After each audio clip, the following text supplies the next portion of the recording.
अस्सलामुअलैकुम। Straight talk में खुश आमदीद। आपके साथ मैं हूं आयशा बख्श। बानी पीटीआई की तरफ से मुमकिना फौजी ट्रायल रुकवाने के लिए इस्लामाबाद हाई कोर्ट में दरखास्त दी गई है। साबिक वजीर आजम ने रावलपिंडी में दर्ज की गई FIRs की बुनियाद पर 9 मई के केसेस के सिलसिले में अपने कोर्ट मार्शल के खदशात का इजहार किया है। दरखास्त में retired lieutenant general Faiz Hamid की गिरफ्तारी का हवाला दिया गया है। दरखास्त के मुताबिक रिटायर्ड सीनियर फौजी अफसर को फौजी हिरासत में लिया गया। इस पर मीडिया में कयास आराई की गई कि उन्हें 9 मई के केसेस में दरखास्त गुजार के खिलाफ अप्रूवर बनाया जाएगा और इस बुनियाद पर दरखास्त गुजार को फौजी हिरासत में मुंतकिल कर दिया जाएगा। विफाकी हुकूमत के कानूनी उमूर के तर्जुमान बैरिस्टर अकील मलिक के 23 अगस्त के एक TV शो में दिए गए बयान ने इस बात को मजीद तक़वियत दी। बयान में कहा गया था कि दरखास्त गुजार का मुकदमा फौजी अदालत में चलाया जा सकता है और इस पर पाकिस्तान आर्मी एक्ट 1952 की शिकों का इतलाक हो सकता है। विफाकी वजीर बराए कानून आजम नज़ीर तारड़ के बयान का भी हवाला दिया गया है, जिसमें उन्होंने कहा था कि पंजाब हुकूमत की सवाबदीद होगी कि वो साबिक वजीर आजम के खिलाफ 9 मई के केसेस को फौजी अदालत के सुपुर्द करे या नहीं। गुज़श्ता रात इस्लामाबाद के सियासी और सहाफ़ती हलकों में ये अफवाहें गर्दिश करने लगीं कि बानी PTI की हिरासत फौजी हुक्काम के हवाले कर दी गई है, जबकि कुछ ने दावा किया कि उन्हें किसी भी वक्त फौजी हुक्काम के हवाले किया जा सकता है। ताहम इसकी कोई बाज़ाब्ता तस्दीक नहीं हुई। दरखास्त में यह दावा भी किया गया है कि बानी PTI का कोर्ट मार्शल सुप्रीम कोर्ट के 5 रुकनी बेंच के जवाद एस ख्वाजा बामुकाबला विफाक़ पाकिस्तान के फैसले से मुतजाद होगा, जिसमें अदालत उज़्मा ने करार दिया था कि सिविलियंस का कोर्ट मार्शल के जरिए मुकदमा चलाना गैर आइनी है। वजीर दिफा ख्वाजा आसिफ भी कह चुके हैं कि बानी PTI का मिलिट्री ट्रायल हो सकता है। बानी PTI ने 19 अगस्त को भी कहा था कि lieutenant general retired Faiz Hamid का सारा ड्रामा उन्हें मिलिट्री कोर्ट ले जाने के लिए किया जा रहा है। फैज हमीद को उनके खिलाफ वादा मुआफ गवाह बनाने की कोशिश की जा रही है। उनका कहना था कि उनके खिलाफ बाकी सारे केसेस फारिग हो चुके हैं, इसलिए अब उनको मिलिट्री कोर्ट्स की तरफ ले जाना चाहते हैं। ये फैज हमीद से कुछ न कुछ उगलवाना चाहते हैं। बानी PTI का मुकदमा मिलिट्री कोर्ट्स में जाता है या नहीं, मगर ये बात तय नजर आ रही है कि उनके लिए 9 मई के वाकयात से दामन बचाने का फिलहाल दूर दूर तक कोई इम्कान नजर नहीं आ रहा। हुकूमती ओहदेदारों और बानी की दरखास्त को एक तरफ भी रख दिया जाए तो गुज़िश्ता रोज कोर कमांडर्स कॉन्फ्रेंस के ये अल्फाज के पाक फौज गैर मुतजलजल अज़्म से एक मजबूत और कड़े एहतिसाब के जरिए अपने इक़दार की पासदारी करती है, जिसमें किसी किस्म की जानिबदारी और इस्तिस्ना की कोई गुंजाइश नहीं होती। फौज में मौजूद कड़े एहतिसाबी निज़ाम पर अमल दरामद इदारे के इस्तेहकाम के लिए लाजिम है और कोई भी फ़र्द इस अमल से बालातर और मुस्तस्ना नहीं हो सकता। समझने वालों को बहुत सी बातों का इशारा दे रहे हैं। इसी मामले पर गुफ्तगू रहेगी। पैनल में हमारे साथ हैं शहजाद चौधरी, जैगम खान, इफ्तिखार अहमद और हमाद गजनवी साहब। प्रोग्राम का सवाल आप सभी के लिए। बानी PTI की मिलिट्री ट्रायल रुकवाने के लिए इस्लामाबाद हाई कोर्ट में दरखास्त, फैज हमीद की गिरफ्तारी, बहुत कुछ अफशा होने की इत्तलात, क्या बानी PTI के खदशात दुरुस्त साबित हो सकते हैं? इफ्तिखार साहब, लग रहा है कि बहुत खौफ है, जल्दी है या परेशानी है जो दरखास्त देनी पड़ी। हालांकि फ़िलहाल दरखास्त पर एतराज़ात भी लग गए हैं, लेकिन आपको लगता है कि जिन खदशात का इजहार कर रहे हैं वो वाकई दुरुस्त साबित हो गए? अगर उन्होंने कोई जुर्म ऐसा नहीं किया तो उन्हें कोई भी फिक्र नहीं होनी चाहिए। हाँ, फैज़ हमीद गिरफ़्तार हो ना हो, फैज़ हमीद का ट्रायल हो ना हो, और आपने हवाला दिया कोर कमांडर की मीटिंग का, वो कोर कमांडर मीटिंग हो या ना हो, और आपने एक फ़िक्रा इस्तेमाल किया, समझने वालों के लिए इशारा है। मतलब आप कल की कोर कमांडर मीटिंग को आप इमरान खान से बेहतर समझ गए हैं, इसीलिए इमरान खान ने ये दरख्वास्त की है। ये अजीब सी बात है। मैं तो सीधा साधा बिलीव करता हूँ कि अगर प्रोसिक्यूशन के पास कोई केस नहीं है तो इमरान खान को रिहा कर दिया जाए, और अगर प्रोसिक्यूशन ये साबित करने में कामयाब हो जाती है कि इमरान खान और उसके साथी बशमूल फैज़ और दूसरे लोग एक ऐसी स्कीम में शामिल थे जिससे रियासत पाकिस्तान को नुकसान पहुंचाना उनका मुद्दा था, तो फिर जो कानून है उस पर हमें अमल करना चाहिए। अब खदशात की बुनियाद पर लोगों ने दरख्वास्तें देनी शुरू कर दी। ये बहुत बुरी रवायत डाली गई है। पिछले 3-4 साल से अदालतों को इस तरीके से इस्तेमाल किया जा रहा है कि जैसे अदालतें नहीं हैं, डाखाने हैं, गए और लिफाफा फेंक आए। ये रवैया फिर सबके लिए होना चाहिए। पाकिस्तान चंद अफराद का मुल्क नहीं है। दरखास्त पर इतराज़ है। हम इसलिए बात कर रहे हैं कि एक साबिक प्राइम मिनिस्टर, जैसे आपने कहा, अगर कुछ नहीं किया तो उनको ये बात ही नहीं करनी चाहिए। नहीं, बहुत बड़ी बात है, बिल्कुल साफ कहता हूं। और अगर फैज हमीद साहब की बात की जाए तो उनसे मुतालिक तो पहले भी एलामिया आ चुके कि वो पॉलिटिकल एक्टिविटीज में थे। बिल्कुल वाज़ेह हूं जी। I always say one thing, अगर प्रोसिक्यूशन जुर्म साबित कर सकती है according to the law, then the person should be punish, खा वो कोई भी हो। और आपने कोर कमांडर के हवाला दिया, अगर वो कहते हैं कि उनका एक निज़ाम है, उस निज़ाम के ताबे वो अपने लोगों को सजा दे सकते हैं जो उनके दायरा कार में आते हैं, तो ठीक है, मैं और आप कौन है। मगर साबिक वज़ीर आज़म कह रहे हैं ना कि वो मिलिट्री ट्रायल में ना जाए। ये तो साबिक वज़ीर आज़म तो बाहर आने को भी तैयार थे। साबिक वज़ीर आज़म के लिए मैं सुनता हूँ 12 बजे बाहर आ जाएंगे, कोई कहता है 6 बजे बाहर आ जाएंगे, बहुत सी तारीखें भी कोई कहता है 9 बजे बाहर आ जाएंगे, कोई कहता है आज पूरे पाकिस्तान के तालिब इल्म जा रहे हैं और जेल की दीवारें तोड़ के बाहर आ रहे हैं। तो इतने सारे खदशात, इतनी सारी हकाइक, इतनी सारी खबरों पर हम तबसरे करते रहेंगे और पाकिस्तान के जो बुनियादी मसाइल है उनसे हम रोज अपनी निगाह चुराएंगे। सर, हमारे बुनियादी मसाइल, हमारी सियासत आगे नहीं बढ़ रही है। सियासत कोई चीज नहीं है, अगर रियासत नहीं रही तो सियासत भी कोई चीज नहीं है। और रियासत तब बचेगी जब गुर्बत खत्म होगी, जब बेरोजगारी खत्म होगी, जब तो सियासत चलानी किसने ना, निजाम कैसे चलना है? मैं ऐसी सियासत को मानने को तैयार ही नहीं जो आवाम को बेहतरी ना पहुंचा सके। वो कोई सियासत नहीं है जिससे अवाम की गुर्बत ना खत्म हो, वो कोई सियासत नहीं है जिससे अवाम की जिंदगियों में बेहतरी ना आए। ये सब खेल है दो क्लबों का। एक क्लब चाहती है दूसरी क्लब को रिप्लेस करना, मैं इसमें फरीक नहीं बनता। और फिर मैं कहूंगा, अगर प्रोसिक्यूशन मुकदमात को तय कर सकती है, साबित कर सकती है, तो अदालतों को पूरा हक है कि वो सजाएं दें। अब ये बहस कि किसका इतलाक किस पे होना है, इसका फैसला भी उन्हीं लोगों ने करना है जिनके पास ये इख्तियार है। ठीक है शहजाद साहब, 9 मई बहुत बड़ा कौमी सानिया है। एक ये ऐसा मामला है जिसकी अभी तक फिक्सिंग नहीं हो सकी कि इससे आगे बढ़ा जाए। वहां से भी माफी की बात की जाती है और यहां से बार बार कहा जाता है माफी किस बात की और कमीशन की बात। अभी हम अगर हालिया दौर की बात करें तो अदलिया की जानिब से साबिक वजीर आजम को सजाएं बहुत देने का मामले को कहीं कंक्लूड किया गया, यानी उस दाग को धोने की कोशिश की गई। क्या एक और साबिक वजीर आजम के खिलाफ मिलिट्री ट्रायल जो है इसका भार उठाया जा सकेगा आने वाले वक्त में? अच्छा सवाल है आपका। आपने पहले कहा कि बहुत कुछ अफशा होने की इतलात हैं। अगर ख़ास तौर पे आपको कहीं से कोई इन्फॉर्मेशन मिली है या हमें इन्फॉर्मेशन मिली है तो कम से कम वो मेरी पहुंच में तो नहीं है कि क्या अफशा हुआ है और क्या अफशा नहीं हुआ।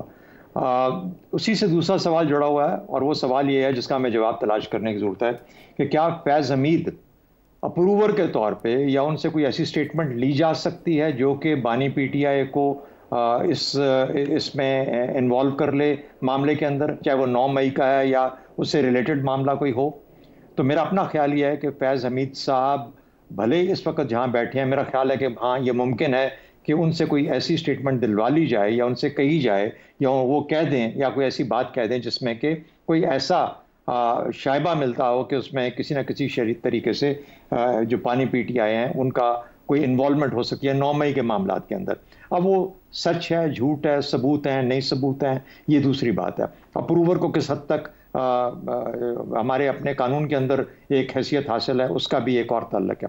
लेकिन उससे बढ़ के बड़ा सवाल ये है कि क्या इमरान खान का जो मुकदमा है अगर वो कोई करना भी चाहे तो क्या कोर्ट मार्शल के थ्रू या मिलिट्री कोर्ट्स में हो सकता है? ये एक बहुत बड़ा सवाल है जिस वक्त सुप्रीम कोर्ट के पास पड़ा हुआ है। सुप्रीम कोर्ट उसका जवाब नहीं दे पा रहा या नहीं दिया अब तक। उनको ये जवाब देना है इससे पेशतर के मिलिट्री कोर्ट्स के अंदर 9 मई के मामले में या किसी और मामले में इमरान खान को ट्राई किया जा सके। तो ये आज बॉल सुप्रीम कोर्ट की कोर्ट में है कि वो गेंद को वापस भेजें और उसका जवाब दे के भेजें कि ये हो सकता है या नहीं हो सकता। और जिस किस्म का सुप्रीम कोर्ट का मामला है, जिस तरह तफरीक है, मुख्तलिफ सोचें हैं, उसका हमें अंदाज़ा है। इसलिए बहुत जल्दी मुझे लगता है कि इसका मामला इस तरह आसानी से तय होने वाला नहीं है। मिलिट्री कोर्ट्स किसी सिविलियन का ट्रायल किस सूरत में कर सकते हैं? अगर दहशत गर्दी के अंदर वो इन्वॉल्व है और ऐसी दहशत गर्दी जिसके अंदर पाकिस्तानी तनसीबात, फौजी तनसीबात के ऊपर डायरेक्ट हमला किया जाए, उसका अलबत्ता एक कानून मौजूद है, वो एंटी टेररिज्म के नीचे आता है और वो मिलिट्री कोर्ट्स के नीचे ट्राई किए जा सकते हैं क्योंकि वो डायरेक्ट अटैक आता है दुश्मन की तरफ से पाकिस्तानी अफवाज की तनसीबात के ऊपर। हैविंग सेड दैट, अब देखिए हम इस चीज़ के ऊपर स्पेकुलेशन के ऊपर ये बुनियाद बना लें कि चूंकि फैज़ हमीद ने कुछ कहा होगा या हो सकता है कि उसने कुछ कह दिया है, या ये कि ये क्यों कोर्ट में गए हैं। मेरा अपना ख्याल ये है ये कोर्ट में इसलिए गए हैं कि ये प्रीएम्प्ट कर रहे हैं इस चीज़ को कि जो फैसला आना चाहिए सुप्रीम कोर्ट की तरफ से और सुप्रीम कोर्ट उस पर हाथ रख के बैठा हुआ है, उसका फैसला इससे पेशतर कि सुप्रीम कोर्ट की हैयत बदले, उससे पहले उसका जवाब आ जाना चाहिए सुप्रीम कोर्ट की तरफ से। मेरा ख्याल है ये इसलिए एजिटेट किया गया हाई कोर्ट को कि जो सुप्रीम कोर्ट एक्ट नहीं कर रहा, तो हाई कोर्ट उसको अपने फैसले से या अपनी बहस से उसको एजिटेट करे और कहे कि फैसला दो। हाँ, जब हैयत बदल जाएगी सुप्रीम कोर्ट की, अगर बदलती है डिपेंडिंग ऑन मुख्तलिफ किस्म की जो आज का बिल्स पे आ रहे हैं उसके हिसाब से, तो फिर हो सकता है कि फिर मिलिट्री कोर्ट का मामला फिर उनके हक में जाए जो कि मिलिट्री कोर्ट में इमरान खान को ट्राई करना चाहते हैं। जहाँ तक अदालतों का ताल्लुक है, देखिए निज़ाम इंसाफ के ऊपर बहुत सारे सवाल आते हैं। यही अदालतें नवाज शरीफ साहब के लिए खुल जाती हैं ऐसे वक्त में, छुट्टी का दिन होता है, और वो जो उसकी जो सर्टिफिकेशन होती है, जो वेरिफिकेशन होती है, वो चकलाला एयरपोर्ट पे हो जाती है या इस्लामाबाद एयरपोर्ट पे हो जाती है। तो ये भी हकीकत है। ये भी हकीकत है कि ये अदालतें रात के वक्त भी खुल जाती हैं, 12 बजे रात के भी खुल जाती हैं। तो अदालत जो हमारे निज़ाम का, इंसाफ के निज़ाम का मामला है, वो तो बहुत ही गंभीर हो चुका है, और हमारे सुप्रीम कोर्ट के मामलात उसको बिल्कुल एक खुली एक तस्वीर है जो कि पेश कर रहा है इस वक्त सुप्रीम कोर्ट का जो आपका है। इस सूरत के अंदर दूसरी बात, एक और चीज़ बड़ी इंपॉर्टेंट आपने बात की थी कि इमरान खान मिसाल के तौर पे मिलिट्री कोर्ट में ट्राई भी हो जाता है और उसको 3 मुख्तलिफ सजाएं मिलने की पॉसिबिलिटी है। एक लंबी कैद यानी 24 साल उम्र कैद। क्या हमारे यहाँ सियासी लीडरान को उम्र कैद पहले नहीं मिली और वो क्या उम्र कैद से निकल के फिर उसके बाद उन्होंने सियासत दोबारा नहीं अपनाई? सजाए मौत, सजाए मौत जहां पर हो उसके असरात हमने देख लिए एक वक्त में, माफी भी मांगनी पड़ गई, लेकिन ऐसा रिस्क मेरा ख्याल है पाकिस्तानी कौम दोबारा नहीं लेगी। मुख्तसर कैद जिसके अंदर वो इस वक्त है, मुख्तसर कैद जारी है, ये जारी रहेगी उस वक्त तक जबकि मुनासिब नहीं समझा जाता कि इमरान खान को अब आज़ाद कर दिया जाएगा। तो मुझे लगता है कि जो इसमें से जो सब्सटेंस निकल सकता है ना, वो सब्सटेंस ऐसा है जो कि आपको तीनों सूरतों के अंदर ये बताता है कि अगर ट्रायल हो भी जाएगा तो जो सजाएं मिलेंगी उसके अंदर से निकलने के बहुत सारे ऐसे रास्ते हैं हमारी तारीख के अंदर जो कि इसी फैसले को फिर गलती भी मानते हैं और फिर उनकी सजाएं माफ भी होती हैं और फिर सियासत में दोबारा भी आया जा सकता है। ठीक हो गया।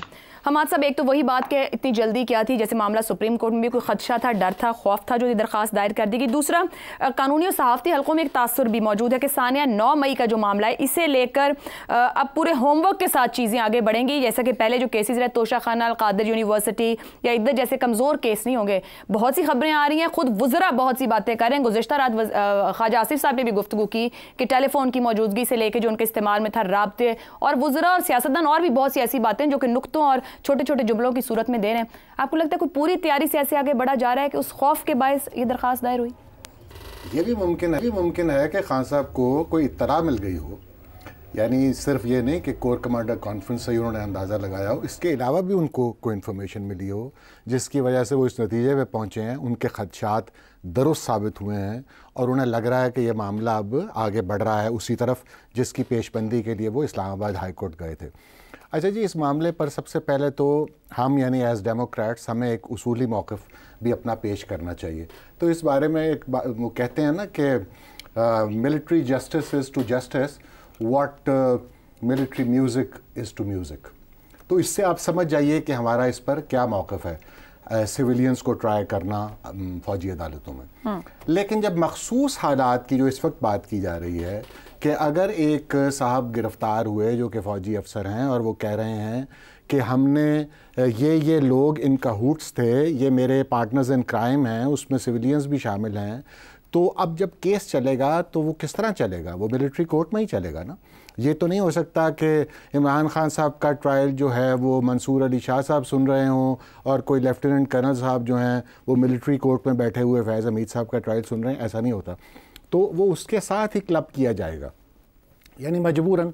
लेकिन ये बात अपनी जगह दुरुस्त है कि इस ट्रायल के सियासी सूरत हाल क्या होगी, असरात क्या पड़ेंगे, ये कितना ट्रांसपेरेंट हो सकता है, इसको कितने लोग सियासी तौर पर, आप ये भी तो देखिए ना कि इसके शवाहिद क्या होंगे, इसके सबूत क्या होंगे, उनके वकला कौन होंगे, और क्या इस सारे प्रोसेस के बाद वैसे तो जो 21D है लॉ जो है इससे डील करता है, उसमें तो अपील है का हक है या फिर वो आर्मी चीफ के पास चली जाती है, वो फैसला करते हैं।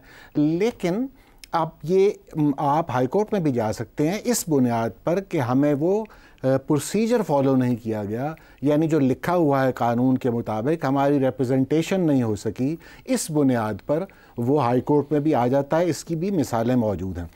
अच्छा, फैज साहब वादा माफ गवाह बन जाएंगे, ये भी एक दिलचस्प बात है, इस पर भी दो फिक्रे बोलना चाहूँगा। खबरें वैसे ये उनके खिलाफ भी कुछ ऐसे लोग हैं, मतलब जो फैज साहब के लिए जी उनके खिलाफ भी। लेकिन मैं बात ये करने लगा था कि ये फ़र्ज़ कर लिया गया है कि फैज साहब वादा माफ गवाह बन जाएंगे, और वादा माफ गवाह के हवाले से हमने एक दो फिक्रे दोस्त मेरे बोले भी हैं।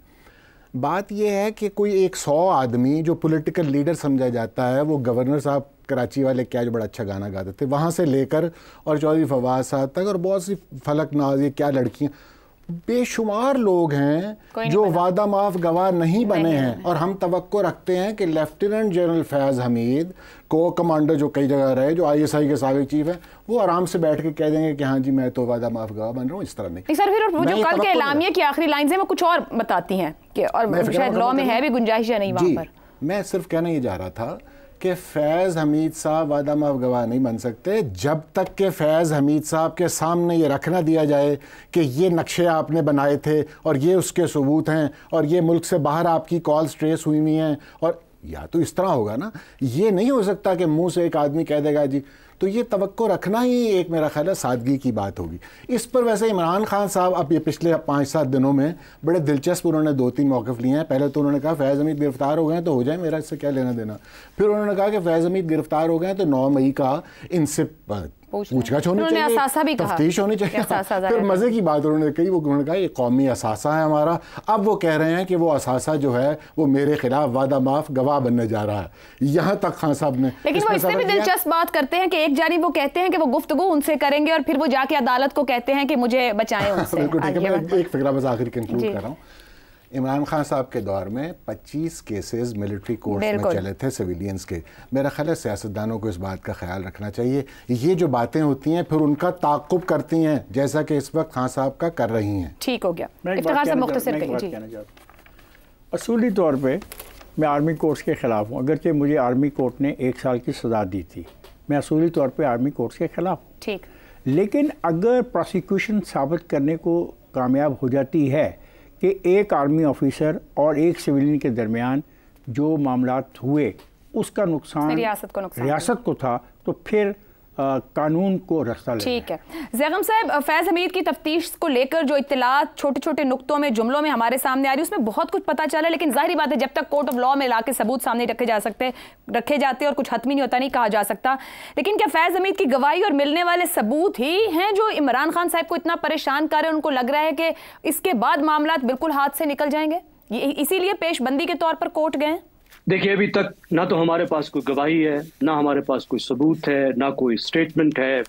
हमारे पास तमाम जो अभी तक बात है वो कुछ लोगों ने, कुछ सहाफ़ियों ने या तो स्पेकुलेट की है या फिर उन्होंने अपने ज़राए से बताया। पहली बात तो ये है। अब जो PTI अदालत में गई है वो एक हाइपोथेटिकल सिचुएशन लेकर गई है, यानी एक मफरूज़ा लेकर गई है, एक फ़र्जी सिचुएशन लेकर गई है और अखबारात के हवाले से लेकर गई है कि इस तरीके से हो रहा है तो फिर इसके नतीजे में ये हो सकता है, तो आप इंटरवीन कीजिए। मेरा नहीं ख्याल कि अदालतें इस तरह से काम करती हैं कि कोई भी अदालत हाइपोथेटिकल सिचुएशन पर डील कर सकती है। उसकी सिर्फ एक सिचुएशन हो सकती है कि सदर पाकिस्तान किसी आइन की क्लॉज के अप्लाई होने के बारे में मशवरा चाहते हों कि इस सिचुएशन में ये कैसा होगा। उसके अलावा तो मेरा नहीं ख्याल कि अदालत इसको सुनेगी। PTI अभी से सियासी पेशबंदी कर रही है मिलिट्री कोर्ट में इमरान खान के ट्रायल की। अभी से वो इस डिबेट को मीडिया में लेकर आ गई है, इस डिबेट को उसने शुरू कर दिया है, नैरेटिव बिल्डिंग शुरू कर दी है, जिसके लिए उसने ये केस दायर किया है, जिस पर हमने बात करना शुरू कर दिया है। यानी PTI के नैरेटिव के ऐन मुताबिक हम सब ने चलना शुरू कर दिया है। इसी को नैरेटिव कहते हैं ना, कि उस बॉक्स में हम आ गए हैं और हमने गुफ्तगू शुरू कर दी है। एक तो ये अच्छी बात है, मुबारक हो PTI को कि वो कामयाबी से आगे चल रहे हैं। एक ऐसी दरख्वास्त दायर करके जिसको नहीं सुना जाएगा, उन्होंने अपने नैरेटिव को बढ़ाना शुरू कर दिया है। अब इसके पीछे खतरा क्या है? देखिए, खदशा बड़ा संजीदा है, क्योंकि जो सुप्रीम कोर्ट में केस चल रहा है फौजी अदालतों के में सिविलियन को ट्रायल करने का, ये मामला उससे मुख्तलिफ है। उसमें है कि सिविलियन ने कोई गलत काम किया और क्या सिविलियन को ट्राई किया जा सकता है, किन सिचुएशन में किया जा सकता है। अब खुद जो PTI के अपने भी लीगल एक्सपर्ट्स हैं, मिसाल के तौर पे मैं अली जफर साहब का हवाला देता हूँ। उनकी जो सोच है कि यहाँ पे पैरेलल बनते हैं अटक साजिश केस के। अटक साजिश केस वो है जिसमें ज़ियाउल हक साहब जज थे और ब्रिगेडियर FB अली पर और उनके साथियों पर इल्जाम था कि 1973 में उन्होंने भुट्टो का तख्ता उलटने की कोशिश की। उसमें जो लोग उन फौजियों के साथ थे सिविलियन, उनको भी ट्राई किया गया था। यानी अगर कोई फौजी कोई काम करे और उसमें वो सिविलियन साथ शामिल हो तो फिर उस फौजी के ट्रायल में सिविलियन शामिल हो जाते हैं। ठीक, ये वो मामला नहीं है जिसको सुप्रीम कोर्ट देख रही है, ये एक मुख्तलिफ मामला है। यानी यहाँ पे को कंस्पिरेटर सिविलियन होगा, फौजी ने कुछ किया है और उसके साथ सिविलियन जो है वो शामिल है और सिविलियन को उसमें साथ में ट्राई किया जाएगा। तो यहाँ पे जो एक सिचुएशन बन रही है वो एक ज्यादा प्लॉजिबल बन रही है, जिसका अमकान काफी है। आप को एक्यूजर की बात कर रहे हैं और इसको प्रूवर नहीं, को एक्यूजर की तरफ जा सकते हैं। जी बिल्कुल ठीक है। जी बहुत शुक्रिया फॉर करेक्टिंग मी। को अक्यूज्ड या को कंस्पिरेटर कह रहा हूं मैं, अगर मैंने गलत बोला है तो माजरत। कि कंस्पिरेसी में जो साथ शामिल हो, ठीक, यानी साजिश की, फौजी ने कमिट किया कोई काम, फौजी ने, उसके साथ सिविलियन शामिल था, अब वो सिविलियन भी साथ ही अदालत में आएगा। एक तो ये बात है।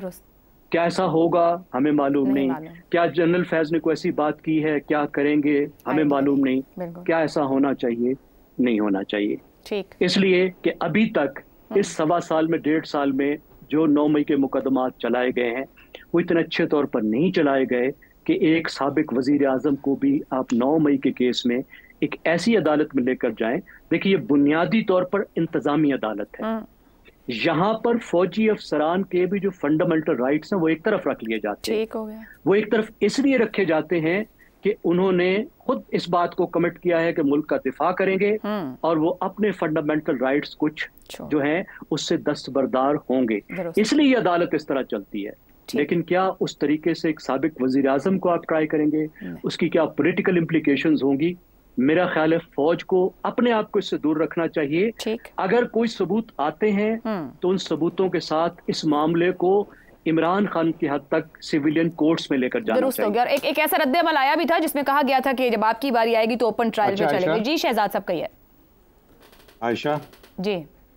अच्छा, मैं एक तो क्विकली, वो फैज हमीद की बात थी कि अप्रूवर हो सकता है या उससे मर्जी की स्टेटमेंट ली जा सकती है या वो उगल देगा ये चीज़ें। मैं अपनी जो पोजीशन है उस पर कायम हूँ कि हाँ ये मुमकिन है, चाहे वो DGISI था या जो कुछ और था, उसकी बहुत सारी वजूहात हैं। मैं इस वक्त जाना उनमें मुनासिब नहीं है। एक बात तो ये होगी। दूसरी बात, देखिए अभी जिक्र किया ज़ैगम साहब ने 1974 के ट्रायल का, ज़ियाउल हक वाला जो कोर्ट मार्शल, जहाँ तक मुझे याद पड़ता है इसके अंदर सिविलियन वकील जरूर थे जो कि डिपेंडेंट्स को सपोर्ट कर रहे थे। मेरा ख्याल है कोई सिविलियन एक्यूज नहीं था, इसमें सिर्फ फौजी अफसरान थे। ठीक है। और इस मामले में, इमरान खान के मामले में, अगर ये जब ट्रायल होता है, अली जफर ने ये कहा है, मुझे को लाया जाता है फैज हमीद के खिलाफ। ठीक, चलें इसको रीचेक कर लेंगे दोबारा बाद में। जी शहजाद साहब मुकम्मल करें। अच्छा चले, मैं हो सकता है मैं गलत हो सकता हूँ, मैं गलत हो सकता हूँ। तो अगर इसको लिया भी जा सकता है, इमरान खान को लाया जा सकता है कटहरे में, तो उसके बारे में प्रोसिक्यूशन एक ऐसा केस तैयार कर सकती है इसी मिलिट्री कोर्ट के अंदर, जो कि फिर सिविलियन अदालत को, हाई कोर्ट को भेजा जा सकता है ट्रायल के लिए, जो कि ट्रायल कोर्ट भी बन जाता है। तो मेरा ख्याल है ये रास्ता मुझे ज्यादा लाइकली नजर आता है कि प्रोसिक्यूशन वहां पे है, उसने सबूत सारे जमा कर दिए और कहा कि जी ये मुकदमा आप ट्राई करें, हमारे हिसाब से ये आदमी अक्यूज्ड है और बिल्कुल ये मुजरिम है। दुरुस्त हो गया जी। एक ब्रेक लेते हैं, ब्रेक से वापस आएंगे तो बात करेंगे मौलाना की फिर एक बार जारहाना इनिंग सुनने को मिल रही है इस ब्रेक के बाद। प्रोग्राम में एक बार फिर खुश आमदीद। मौलाना फजलुर रहमान के तर्ज सियासत और सोच पर मुखालिफिन को भले कितने ही एतराज़ात क्यों ना हो, मगर इस हकीकत से शायद ही कोई इनकार करे कि मौलाना मुल्क की सियासत के ऐसे खिलाड़ी हैं जो टाइमिंग देख कर ही अपनी सियासी हिकमत अमली तरतीब देते हैं। मौलाना की नाराज़गी और दोस्ती भी हालात के उसूलों के तहत ही होती है। इंतखाबात के बाद सख्त सियासी लाइन लेने वाले और PTI के वफूद का इस्तकबाल करने वाले मौलाना ने चंद रोज़ कबल ऐलान कर दिया कि अब वो PTI के बगैर ही तहरीक चलाएंगे। जाएंगे। इसके बाद उनकी सदर जरदारी और वजीर आजम शहबाज शरीफ से मुलाकातें भी हुई। इन मुलाकातों में मोहसिन नकवी की मौजूदगी साबित करती है कि मौलाना से क्या तवक्को की जा रही थी, और मौलाना की सियासत को समझने वाले भी जानते थे कि बदले में मौलाना की क्या क्या डिमांड्स हो सकती हैं। इस सब के बाद सोचा यही जा रहा था कि मौलाना राह रास्त पर आकर अपने पुराने साथियों के साथ हल्की फुल्की मौसीकी की सियासत ही करेंगे। मगर आज मौलाना के कौमी असेंबली में खिताब को देखकर क्या यह कयास करना दुरुस्त दिखाई देता है? मौलाना ने कहा कि हम अब भी मामलात को संजीदा नहीं ले रहे, हम ताकत से निमटने और रियासत के तहफ़्फ़ुज़ के लिए आखिरी हद तक जाने को तैयार हैं। इस किस्म के बयानात सूरत हाल को और जज्बाती बनाते हैं। दोनों जानिब से इंतहा पर जाना मुल्क की सलामती के लिए सवालिया निशान बन गया है। आज सियासी लोगों की अहमियत ख़त्म की जा रही है। सीनियर सियासी कायदीन को साइडलाइन किया जा रहा है। सियासतदानों को बाइख्तियार बनाएं। सियासत के मामलात सियासतदानों के हवाले किए जाएं, वरना मसले हल नहीं होंगे। हर चीज़ के लिए अमृत धारा बन जाना ख्वाहिश हो सकती है, मसले का हल नहीं। सियासी कायदीन को मुल्क के लिए गैर ज़रूरी समझना हमाकत है। आज पार्लियामेंट और मेंबरान का पॉलिसीज़ में कोई किरदार नहीं। मिसिंग पर्सनस एक अहम और इंतहाई संजीदा मसला है। इख्तिदार में लाए गए लोगों का इसके अलावा कोई काम नहीं कि जब उनके आका चाहें या उनके लिए कानून साजी करें। मौलाना के खिताब से लिए गए ये चंद जुमले क्या साबित कर रहे हैं? मौलाना आने वाले दिनों में कौन सी सियासी लाइन लेने जा रहे हैं? यही पैनल से जानने की कोशिश करेंगे। सवाल इस तरह से, मुलाकातों के बावजूद मौलाना की फिर जारहाना इनिंग क्यों? सियासी हकायक, मुतालिबात पूरे ना होने का गुस्सा, या फिर बारगेनिंग पोजीशन को बढ़ाना? जैगम साहब, मौलाना ने कोई पैगाम दिया है या सिर्फ हकायक सामने रखे हैं या किसी और ख्वाहिश का इजहार भी किया है? देखिए आयशा, अब आपको मालूम हुआ कि मैं मौलाना का इतना बड़ा मद्दाह क्यों हूँ। मौलाना जो हैं वो फारसी में कहते हैं गुर्गे बाना दीद, यानी बहुत बरसातें देख चुके हैं। मौलाना जो हैं वो इब्रानी में लिखी हुई तहरीर है जिसे हर कोई नहीं पढ़ सकता। सियासत के जिन पेचीदा राहों के वो मुसाफिर रहे हैं वो आपने बता दिया। सब मजहबी जमातें तबाह हो गई, उन्होंने अपने आप को बचा लिया पेटनेज की पॉलिटिक्स से। लेकिन अजीब दौर आ गया है जब गैरी कैस्परोव जैसा जो शतरंज का खिलाड़ी है उसे कंप्यूटर हरा देता है। अब मौलाना बेचारों के वोटरों की जो नई नस्ल है उसको इमरान खान भगा के ले गया है, बाकियों की भी भगा के ले गया है। अब मौलाना ने इमरान को चारों शाने चित किया, पीडीएम के साथ मिला के धरना दिया, पीडीएम बनवाई, अदम एतमाद में सबका साथ दिया, अदम एतमाद कामयाब हुआ, फिर बड़े मजे किए। 1.5 साल तक उन्होंने केपी पर हुकूमत की अपने समधी गुलाम अली के जरिए, काम फिर भी नहीं बना। इलेक्शन आया, फिर कश्ती उलट गई। और फिर उससे बड़ा जुल्म यह हुआ कि इलेक्शन के बाद जो पीडीएम के साथी थे उन्होंने भी लिफ्ट कराना छोड़ दिया। बलूचिस्तान में हुकूमत बनाई, नहीं पूछा। केपी में गवर्नर लगाया, नहीं पूछा। मरकजी हुकूमत बनाई, नहीं पूछा। अब पांव जलने लगे तो मौलाना के पास पहुंचे, जब मौलाना ने भी बता दिया कि देखो सियासत में कुछ नामुमकिन नहीं होता। इमरान खान ने मुझे कुछ भी कहा हो, इमरान खान से मेरी कितनी भी मुखालफत हो, मैं उसके साथ भी मिल सकता हूं। तो अब ये लोग जा रहे हैं, मौलाना आ रहे हैं। मौलाना के पास जो रास्ता है वो पीडीएम जमातों का ही है। ठीक, वो पीपल्स पार्टी और मुस्लिम लीग नवाज के साथ ही चल सकते हैं। इमरान खान के साथ उनका कोई नेचुरल अलायंस नहीं है। वो प्ले कर रहे थे इस चीज को, उन्होंने अच्छी तौर पे प्ले किया, लेकिन वो पोजीशन में बैठे हैं। घन गरज वो अपनी कायम रखेंगे, लेकिन मेरा ख्याल है अब वो मुसालत की तरफ बढ़ रहे हैं हुकूमती पार्टियों के साथ। हो गया। हमाद साहब, जैगम साहब कह रहे हैं रास्ता पुराने साथियों वाला ही है। कुछ खबरें रही गवर्नरशिप, वजारतें या कायमा कमेटियों में हिस्सेदारियां। मुलाकात तो सदर वजीर आजम ने जाकर की, उनसे राम नहीं कर सके उनको, क्यों? मैं मौलाना की जो तकरीर है उसे देख रहा हूँ मैंगल साहब की तकरीर की कॉन्टिन्यूएशन में। अच्छा, ये एक छोटे सूबों की जो आवाज़ें आ रही हैं इनमें अब शिद्दत आ रही है। मौलाना ठीक है, वो सियासी अज़ाइम जो उनके हैं और जिस तरह वो अपना वज़न बढ़ाते हैं और उससे जो भी वक्ती तौर पर चीज़ें आती हैं, लेकिन मैं इसको इस तरह देखता हूँ मिसिंग पर्सनस का हवाला दे रहे हैं वो, यानी वो अपनी गुफ्तगू में सब वो इस्तारे इस्तेमाल कर रहे हैं जो वहाँ की आवाम के लिए अहम हैं। तो ये उनकी बात। और फिर बाकी अगर आप उनकी गुफ्तगू देखें तो मैं समझता हूँ कि उन्होंने जितनी बातें की हैं वो अपनी जगह दुरुस्त हैं। यानी उनकी सियासी उससे वो क्या हासिल करना चाहते हैं इससे कता नज़र आप ये देखिए वो क्या कह रहे हैं, वो कह रहे हैं हुकूमती रेट ख़त्म हो गई, तो इस पर कौन सवाल कर सकता है? यानी जो बलूचिस्तान में पिछले हफ्ते हुआ, ये हुकूमती रेट सिर्फ ख़त्म नहीं हो गई, ये तो रियासत का मामला है। उन्होंने तो सॉफ्ट लफ्ज़ इस्तेमाल किए हैं। वहाँ पर हमारी रियासत की आप कहिए तहक़ीर की गई है। ये सिर्फ अमन व अमान का मसला नहीं था, तमस्खुर उड़ाया गया। तो ये वो जो बात कर रहे हैं, इस पे क्या, हमें इस पे क्या शक है? सियासी लोग साइडलाइन हो गए हैं, तो इसमें किसी को क्या शक है? यानी एक आपका मरकज़ी लीडर जो है वो इस वक्त जेल में है, जिस वजह से जो भी वजूहात है उसके पीछे। नवाज शरीफ साहब पहाड़ों में रहते हैं, मतलब पस मंज़र में चले गए हैं। अच्छा, मरी कह देते तो ठीक था, पहाड़ क्या कि आपने डरा जी, मकसद ये है कहने का। अच्छा, MQM की क़यादत वैसे खुदा जाने क्या हुआ उसके साथ, और ये बाकी भी आप देखते हैं ये क्या हो रहा है। ये सही बात है जो उन्होंने बात की ना कि सियासी लोग साइडलाइन किए जा रहे हैं। ये औरंगज़ेब साहब जब आपके फाइनेंस मिनिस्टर होते हैं, मोहसिन नकवी साहब आपके इंटीरियर मिनिस्टर होते हैं, तो हमें नज़र आ रहा ना क्या हो रहा है, ताकत से मामलात हल नहीं हो गए, ये कहा ना उन्होंने। तो इसमें क्या गलत बात है? आपने 5 ऑपरेशंस किए वहाँ पर बलूचिस्तान में, आप वो मामला हल नहीं कर सके, इससे बड़ी हकीकत क्या हो सकती है? ये 80 से जो सूरत हाल है KPK की, ये फर्स्ट अफगान वॉर से, और उसके बाद आपने ऑपरेशंस वहाँ नहीं किए, तो क्या नतीजा निकला? ताकत से मामला हल होते हैं? या बाकी पाकिस्तान की बात भी कर लें आप, जब भी हमने ताकत से मामला हल करने की कोशिश की है, तो जहाँ ज़रूरत हो चले इस्तेमाल करें, मगर पॉलिटिकल स्पेस दें, सियासतदान रास्ता लें। अच्छा, फिर वो कहते हैं, उन्होंने अपनी तकरीर में कहा कि फैसला साजी का इख्तियार हुकूमत के पास महदूद है। तो वो 100% दुरुस्त नहीं कह रहे। हाइब्रिड हुकूमतों के पास फैसला साजी का महदूद ही होता है ना इलाका, उसके एक फ्रेमवर्क के अंदर, एक दायरे के अंदर रहकर उन्हें ये काम करना पड़ता है। तो उनकी बातें अपनी जगह वो सारी दुरुस्त हैं। आपके ख्याल में हकायक सामने रख, जी हकायक सामने रख रहे हैं, उससे जो सियासी फवायद और समरात तो समेटना चाहते हैं उससे कतई नजर। ठीक हो गया जी, ब्रेक लिया। शहजाद साहब और इफ्तिखार साहब की राय आपके सामने रखेंगे। प्रोग्राम के आखिरी हिस्से में एक बार फिर खुशामदीद। शहजाद साहब, मौलाना साहब कहते हैं सियासत के मामलात सियासतदानों के हवाले किए जाएं वरना मसले हल नहीं होंगे। ये कोई उनको आज नई बात याद आई या वो कहीं याद दहानी करवा रहे हैं? नहीं, इसमें क्या शक है। और मेरा ख्याल है जो उन्होंने कहा और जो भी बातें आपने बताई और जो कही गई, मेरे ख्याल में बहुत दुरुस्त की गई हैं, बहुत अच्छी बातें की गई मौलाना की तरफ से। अब अगर हम आज बहसीयत कौम इन चीज़ों को सुनने की अहलियत नहीं रखते या समझने की अहलियत नहीं रखते, तो फिर हमारा नुकसान है ना कौम के तौर पे। देखिए, मौलाना बलूचिस्तान में एक स्टेक होल्डर है।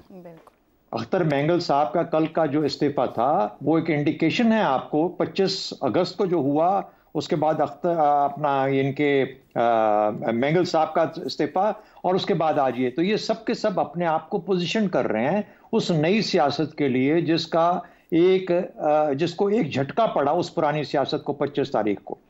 वो फौज को झटका नहीं पड़ा, वो बलूचिस्तान की सोसाइटी की तरफ से वहां की सियासत का जो एक मंजरनामा है उसके लिए झटका था।